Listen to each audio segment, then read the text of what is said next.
Hi, Steve Kaufman here. Today, I'm going to answer the question, how do you become good at speaking in a language? What's the secret? And I'm going to share with you the secrets about getting started speaking in a language and how you continue to get better and better speaking in a language. Remember, if you enjoy these videos, please subscribe and by all means join me at LingQ, which is where I learn languages. Now, you have all heard me talk about input. I stress input. I say you have to get the language in you. You have to acquire words. You have to let your brain get used to the language. And that's where I spend most of my time. But I do want to speak. We all want to speak. That's the goal for most of us of learning a language. We want to communicate with people. We want to connect with people. We want to express ourselves in the new language. So how do we do it?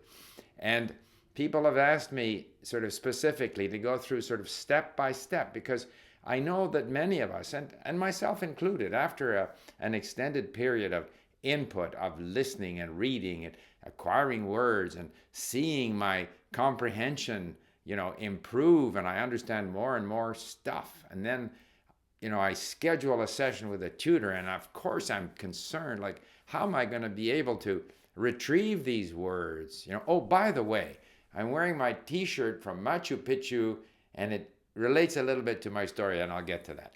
At any rate, what happens when we start speaking? How do we get started? And that's what I want to kind of cover in this video, sort of getting started, speaking in a language, and then doing all the things you need to do so that you can continue to get better and better, even as you continue all of your input activities, even as you continue to acquire words and phrases and get your brain used to the new language. So, you all know that I spend most of my time on LingQ. On LingQ, of course, we have all of our input activities. We also have tutors. We don't have as many tutors as italki, but we do have some. And the advantage at LingQ is that the tutors report is incorporated into LingQ. So I have a record of all of my conversations with my tutors. Now, in Persian, I'll give you an example. So Persian and Arabic, both very difficult because the writing system is so difficult. So what I did in order to break down that first barrier, in other words, I have never said anything in Persian or Arabic. How do I get started? How do I get words out? Now, there are people who say that you can talk to yourself and you can say phrases to yourself, but I've never found that I'm able to do that for very long. I might try it, but I won't spend a lot of time doing it. It's just something that I have never been able to do. People who can do it, good for them. It's a way for them to prime the pump to get started.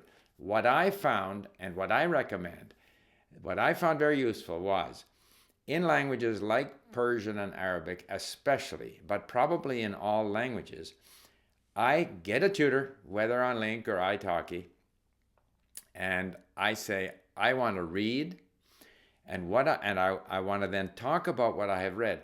And what I use as the sort of material that's going to prime the pump and get me going is the mini stories. Because the mini stories have so much repetition built into each story.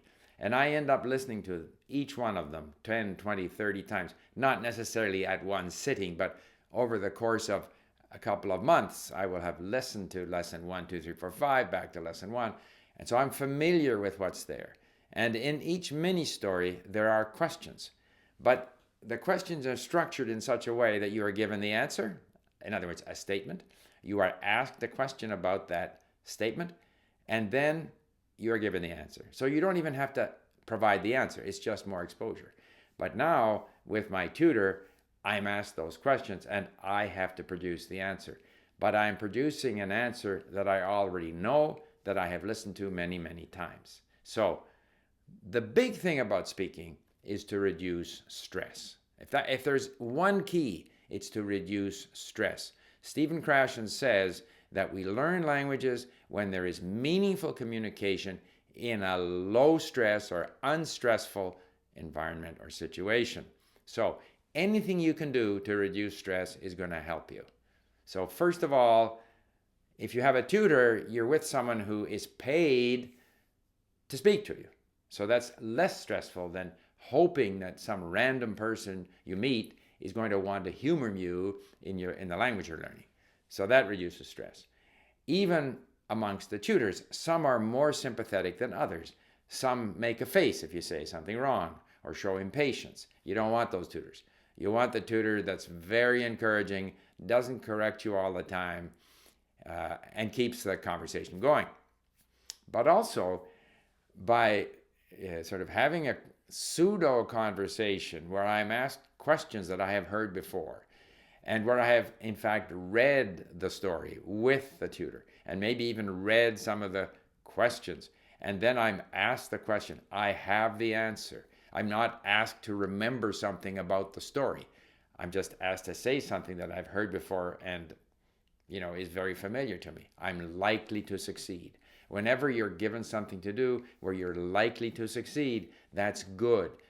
The brain likes it, likes success, doesn't like failure. So I find that beginning to speak in a language, reading and then discussing, using the questions that are in the mini stories is extremely helpful.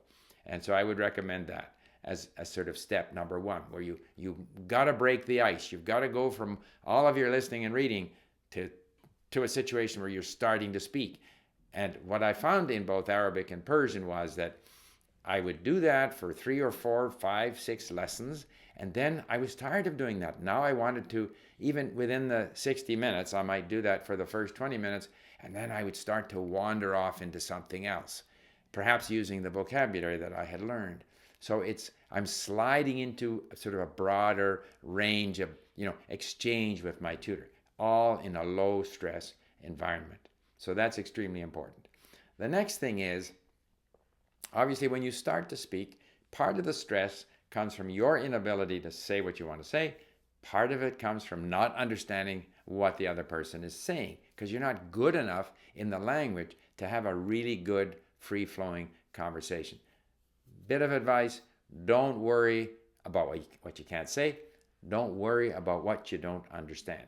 And there is a bit of a tendency for people to wonder about what people are saying. Like people ask me, well, have you ever been in an elevator with Asian people and have they said stuff about you? Never. People don't talk about you, but it's when you don't understand, you conjure up these ideas that people are talking about you or what are they saying. And I've often, as I'm progressing in a language, when I was learning Portuguese, I'm with these Brazilians and they're all talking a mile a minute, and I feel I should be able to understand, but I don't understand because my brain is not yet used to it. And you have to remember that with enough exposure, you will get better. And so every time you're in a situation where you don't understand or you can't say what you want to say, that's fine. You're on your way. That's part of the process of getting to know, to acquiring a language. And when I was in Machu Picchu, I was with these other people, and our guide was speaking to me in different languages, and they were a little bit annoyed that the guide wasn't speaking in English. They were annoyed that they couldn't understand what he was saying. Don't worry about what you can't understand. That's very important. So begin with the mini stories, reading, answering questions where you have the answers, where you've actually heard the answers many, many times.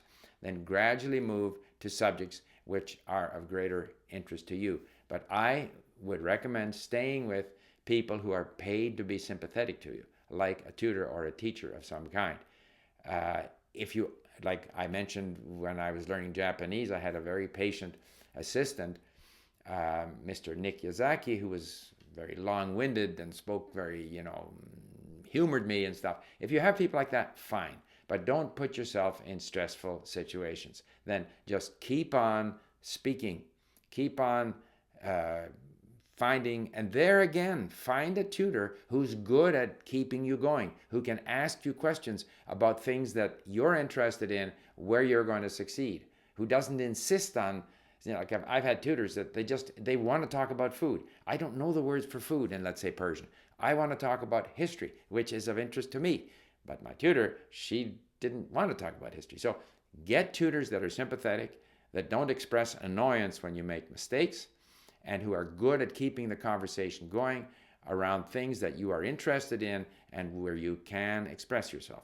And then, of course, when I get my conversation report at LingQ, I study it, I listen to it many times, and I remember the things that I had trouble saying, And if I look at a number of these conversation reports and listen to them, I realize that I made the same mistakes week after week after week. It doesn't matter. You have to have confidence that you are gradually going to improve. So, the answer, how do you get started speaking and continue to improve?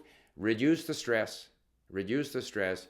Start with something like the mini stories where you're basically reproducing things that you have heard many, many times. And from there, gradually wander into a greater range of subjects that are of interest to you, with someone who is sympathetic to you. And, gradually your ability to speak will improve. And in the end, as I've said many times, even though I stress input, to speak well, you have to speak a lot. So that I find that I'm speaking with a tutor once or twice a week, at the early stages, maybe 3 months after I started into the language. But eventually, if I want to do well in the language, I may eventually have to go to the country. But I also ramp up, my sessions with my tutor, maybe 4 or 5 times a week. So there you have it, my take on how to get proficient at speaking, which is something we all want to do. And how do we do it in a way that minimizes stress? And I'll leave you with a couple of videos that might be relevant to you on the subject. Okay then, bye for now.